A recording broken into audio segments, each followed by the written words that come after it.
tonight at a time when Parliament has been dissolved. And if I did not know and you did not know before, we are really in the height of the silly season, because so many silly things have been happening in this country recently. Where there was no money before to do things, money has turned up. Things that could not be fixed, suddenly attempts to fix them. And Peter Phillips, do not be surprised if sometime during this week, you don't hear that the Prime Minister and Dennis Kelman are on their way to St. Lucie to dig the soil, to turn the soil for the airport in St. Lucie. Politics of illusion. David Copperfield politics. Houdini politics. But the question that you have to ask, or answer, ladies and gentlemen, rather, the question is, does this Democratic Labour Party administration deserve a third term in office?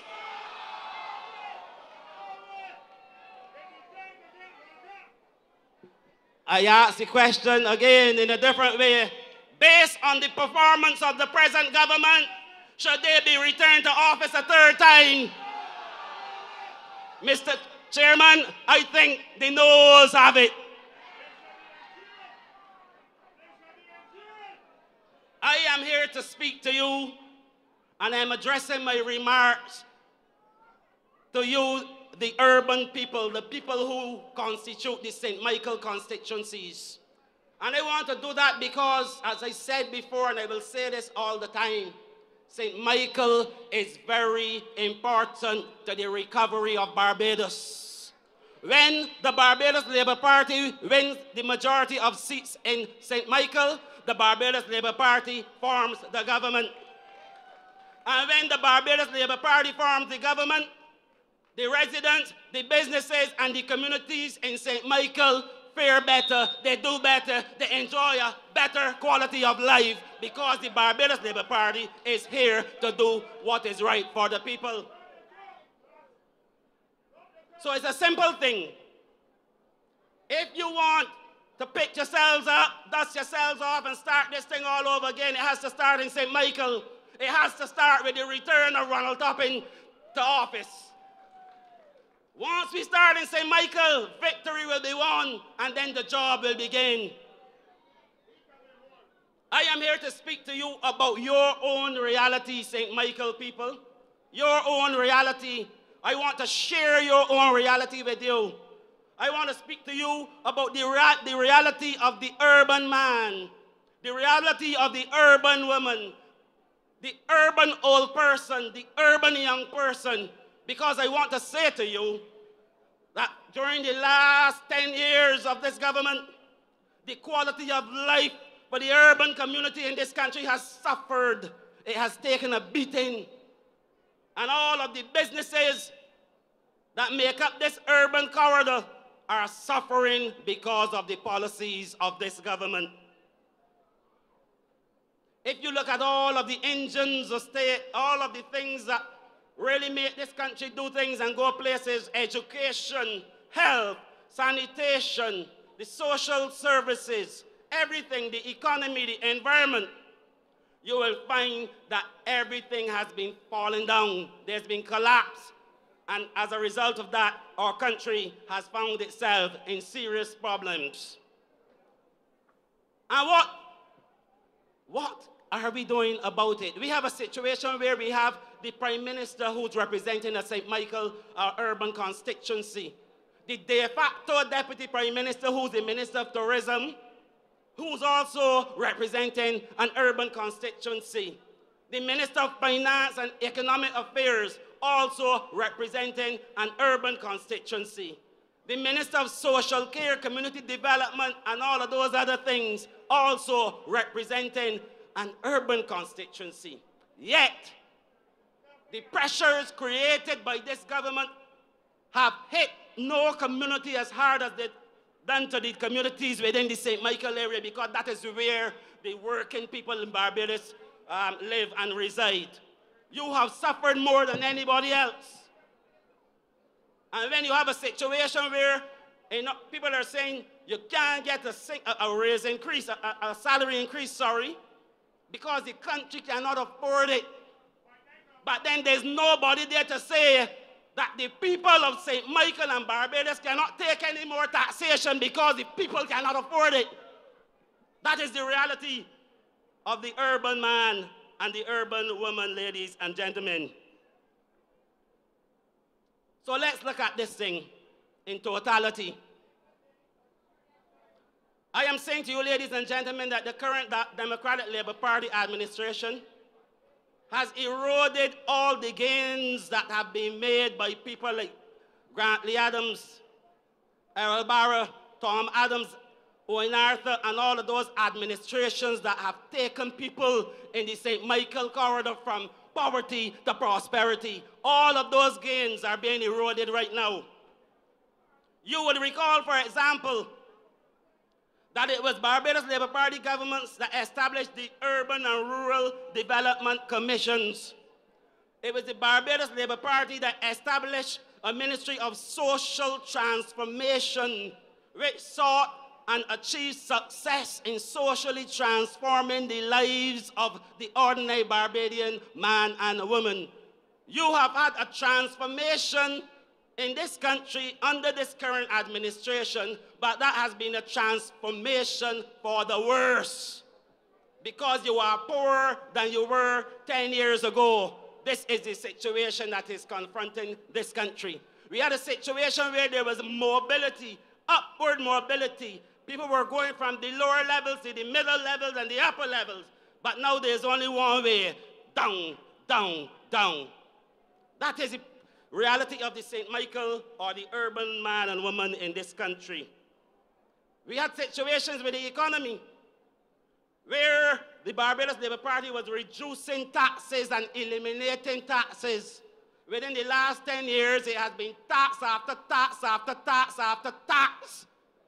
And then the draconian tax called the NSRL, on top of all the other taxes, on top of the increase of VAT to 17.5%, and expect people who, the ordinary Barbadians living in St. Michael, to be able to enjoy the same standard of living that they did 10 years ago? No way. These are the issues, ladies and gentlemen. These are the things that you have to think about when you are making that decision on election day. Under the Urban Development Commission, roads were built, concrete pathways, and there have been several in St. Michael. Tell me, what has Urban done for the St. Michael communities for the past 10 years? Absolutely nothing. They come with this thing of the reverse tax credit. You know that that was established by the Barbados Labour Party? And that it was $1,300? And that it was reduced to $650? And now, at the eve of the election, close to the dissolution of Parliament, they want to take it back, or they've taken it back to $1,300. But I say this to you, I would bet, if I used to bet, that not one of you will get a single cent increase before the next election. The Barbados Labour Party had intentions of increasing that reverse tax credit up to $1,500, $1,800, and up to $2,500. That was the plan by the former Barbados Labour Party administration. Barbados Labour Party have always considered people at the bottom and trying to do things so that people would be able to elevate themselves. If you look, for example, at taxi permits, ZR permits, ZM permits, that was an initiative from Tom Adams. And that has done a significant job in terms of Barbadians, ordinary Barbadians, being able to make something of themselves. And according to Sir Richard Cheltenham, even that initiative, it was Tom's intent that those things should remain within families so that it could pass on from generation to generation. That is the kind of thinking that goes on with the Barbados Labour Party administration. Let's move to housing. The Barbados Labour Party constructed low-income houses for low-income earners. This Democratic Labour Party during the past 10 years have constructed what they call low-income houses, but they were for medium-income earners because the construction costs were more like high-end construction costs, and so they were never intended for you, the people of St. Michael and the other communities and villages within this country. That's a fact. And that's why people pay 300 and something for the 3-bedroom at London Bourne, and now you're paying 800 and 900 for 2 bedrooms. That's the difference between the Barbados Labour Party and the Democratic Labour Party. You had houses throughout the length and breadth of this country that were unoccupied for a long time when ordinary Barbadians were scranting around looking for some place to live. And then within the last few months, you see things started to open up. Huh? Why? Was it because of elections? Or is it because they really don't care about you? When you look at unemployment, 6-point-something% in 2008 under the Barbados Labour Party. Look at what it is now, but don't look at the figures alone. I want you to realize a trend. A lot of hirings go on before elections under the Democratic Labour Party. And after the elections, those hirings quickly turn to firings because the jobs are not permanent. They are short-term jobs intended for long-term purposes, which is to win an election and remain in government. When we reduce unemployment, we're talking real jobs. And the record is there to show that. The 3,000 urban tenantries freehold program that was established under the Barbados Labour Party, where about 3,000 lots were disbursed with people, ordinary persons paying $250, a small amount of money, and the government bearing the brunt of the cost of those lots. 3,000 under the Barbados Labour Party. During the last 10 years, less than 300 have been disbursed. 300, less than 300 as opposed to 3,000. And in fact, that project, ladies and gentlemen, have been starved of funds, and so the project really no longer exists. That is a caring government. That's a government that cares about you. And let's not forget the Inter-American Development Bank Neighborhood Upgrade Program. I will never allow that program to be forgotten.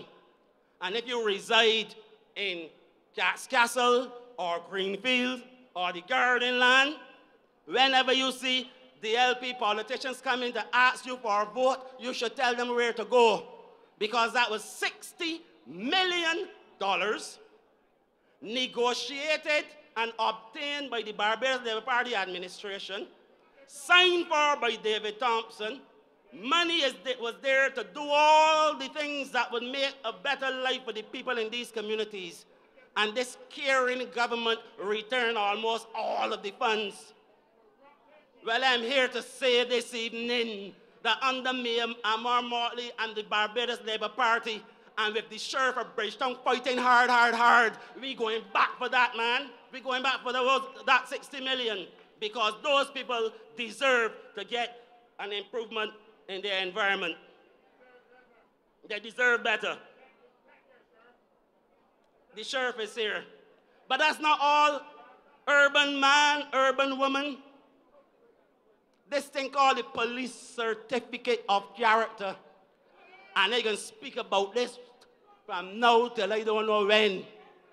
Because in every St. Michael community, there are a lot of young men in particular where this thing called a police certificate of character is like an albatross around the necks of young people who are being denied the opportunity to work, earn a decent living, support their families because of this thing called a police certificate of character, which is taking ages to be issued to you. And the whole question of the criminal justice system, which I will not go into now, we'll leave that to the lawyers to deal with at a later stage. But I say this. If we want to create and maintain a just society, if we want to create and maintain a safe environment for all Barbadians, all residents, and all visitors to this country to be able to enjoy, then we have to reach the point where after a person has done the time in Dodds, that person must be given a fair chance to be reintegrated into the society, and that they should not be held up to ransom by something called a police certificate of character. These are the things that will make a difference in the lives of ordinary people. And coming home, let me say this finally to you. This is your urban reality. If you are a construction worker living in St. Michael, you had a better standard of life under the Barbados Labour Party because jobs were more plentiful. Construction jobs now are few. If you are the owner of a small construction business living in St. Michael, even if you were D, you did better under the Barbados Labour Party than you are doing now. I know that for a fact. If you are a shopkeeper, you know things get real brown. 4 for 10 is the order of the day. If you sell food, you're selling the food, but you don't have enough money to buy back to sell tomorrow. You know that. Ladies and gentlemen, I have a lot more to say, but there is time. I really enjoyed interacting with you, and St. Michael, don't let me down, man.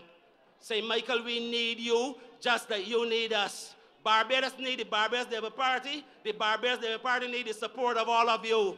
And let me say this finally. You've been punished with taxes for the last 10 years. You have one day to punish this government with your ex. Ladies and gentlemen, good night.